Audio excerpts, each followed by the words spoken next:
I'll be going through the past, present, challenge, and outcome. So Leo, in the recent past, we have the Chariot card. Now, this card is about having a lot of energy, but it's not a free-for-all energy. It's a directed, controlled energy, and it has a goal in mind.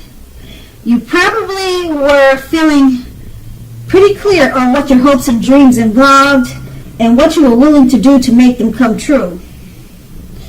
This card, it's about determination and ambition. It's about getting things done and testing and proving that you've got what it takes. This is a sign that you should have moved forward with whatever you had in mind and give it your best shot. Remember, though, that you would have needed to use both your intellect and your heart in order to truly, fully be successful. Now, the Chariot card is paired with the Eight of Swords. Now, you could have been holding yourself back because you feared moving into the future, or because you were afraid of getting hurt by a new situation, or it could have been for no reason at all.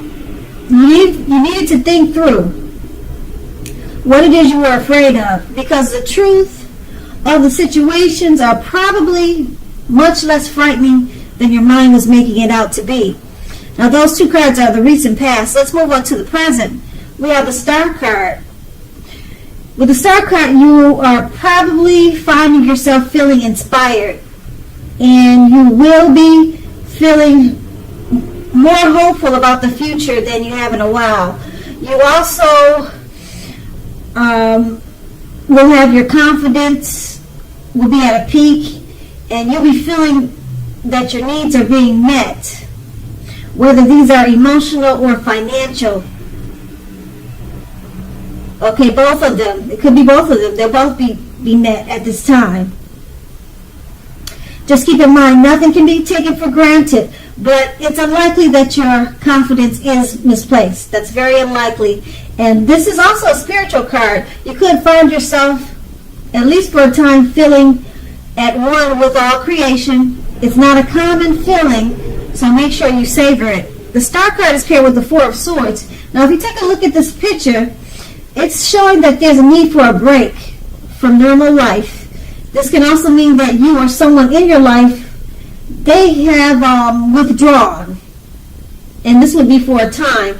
Keep in mind that the withdrawal is not likely to be permanent. It also occasionally could mean illness or time in the hospital or in jail. It's a clear signal to give people their space. You are needing some time and space to yourself also, because others could be pushing you too hard for bits and time and attention. Don't hesitate to draw boundaries for yourself and just say no. On the other side, when others say no to you, take them at their word, because if you push in this circumstance, it's going to be asking for trouble. And with these two cards paired together, the Star card, you'll have a lot to be inspired about, and you'll be more hopeful about the future than normally. Your confidence is at a peak. Your financial and emotional needs they're both being met. Okay, and it's paired with the Four of Swords. With all the greatness of the Star card, you're tired or exhausted. People could be draining your energy. They want too much of your time and attention. Okay, but once you withdraw, just say no. You know, you just sometimes you just have to say no and take time for yourself. And once you do that, you're going to experience inspiration. You'll feel more hopeful once again about the future. Your confidence and your self-esteem will get back to normal or become better. So you just have to remember to say no. You know, don't be too nice. Even if it's a family member that needs you, or if it's something that you don't want to do, just say no, because right now you're in a need for space and some time alone and some rest and relaxation. And that's in the present. Now we move on to the challenge. we have the Three of Swords. Now, the Three of Swords, you're going to need to be, you're going to need to guard against feelings of anxiety. If you're feeling anxious, take a good look at whether or not any of that is under your own power or control. Try to lessen it, or other things. If other things and other people in your life are contributing to that anxiety, then try to let that go too. And if this is the case, just take a good look at that and see whether or not something in the relationship can be changed to make it more workable for you. There's something about this time period that can cause people to feel like their life should be in some way more or bigger than it is. So try to take comfort and joy in the ordinary things, and just know that that's where the beauty lies. The Nine of Swords is paired with the Five of Cups. Now this is another card which reminds us that when we put our focus in life, it has a great deal to do with the quality of our lives and how well it works for us. What are you going to choose to focus on? That's the question you should ask. The implication is extremely clear. Are you going to cry over spilt milk, or are you going to focus on the milk you have and get on with your life? Now, the point is, watch where you put your focus and make sure that the focus is for your highest good. With these two cards paired together, you could be feeling anxious, have some anxiety.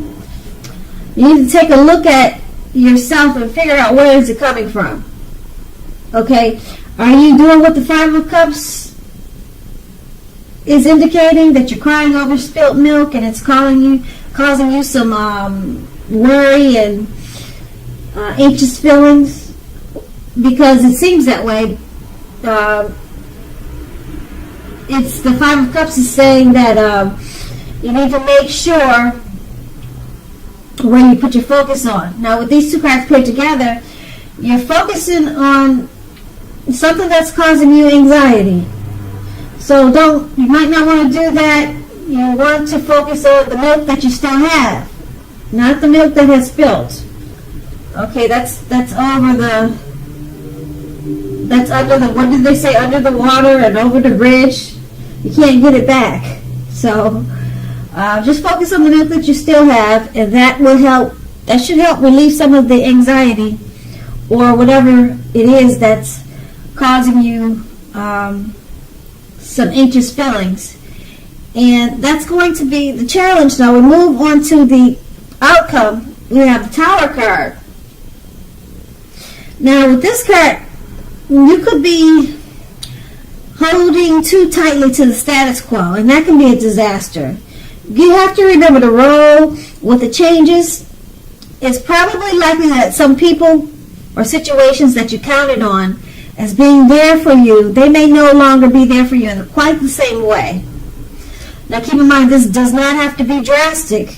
Change is the nature of life.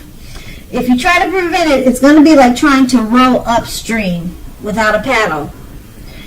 If you have been building castles in the air, this is the time that some of them could come crashing down. Keep in mind, that's only a problem if you let it be. You'll be able to replace them with more realistic and reachable dreams and goals if that happens this month. Dreaming is important, but it's also important to be living in a reality too. The Tower card is paired with the Seven of Cups. Now, this is a card about choices. It indicates confusion and can even also point to disorganization and having just too much going on. This card, it's about needing to narrow your focus. You're probably trying to do too much and doing most of it not very well. Choose just a few things on your plate and work through them one by one. You may be feeling overwhelmed. Remember that you can control at least some areas. How much you're trying to take on, that's going to be up to you. With these two cards paired together, the Tower card, something may come down at this time, okay? And you have to remember that It's just the nature of life that happens. Okay, so just go with the flow, let it come down, and then just start all over again. Try something new and different, or take a new approach. Okay, but like I said, that happens, and it probably has something to do with you being disorganized and you're taking on too much. You haven't been successful at narrowing your focus. Okay, so you're doing too much of whatever it is, and you're not doing it too well. That's what the Seven of Cups is about. So it's causing overwhelmed feelings, and in the challenge you were anxious and you had anxiety. So it's caused a tower moment in the outcome. So some things have fallen apart, but you can rebuild them. So don't worry about it. Just let it fall down and just rebuild. And then you'll remember next time to do it with organization, and you'll do it when you have less anxiety, and then the outcome will be much better. So, Leo, I hope this resonates. As you know, general readings, they do not always resonate with everyone. Then again, if you like this reading, please like, subscribe, leave a comment if that's what you care to do. I thank you so very much for watching, and have a great day.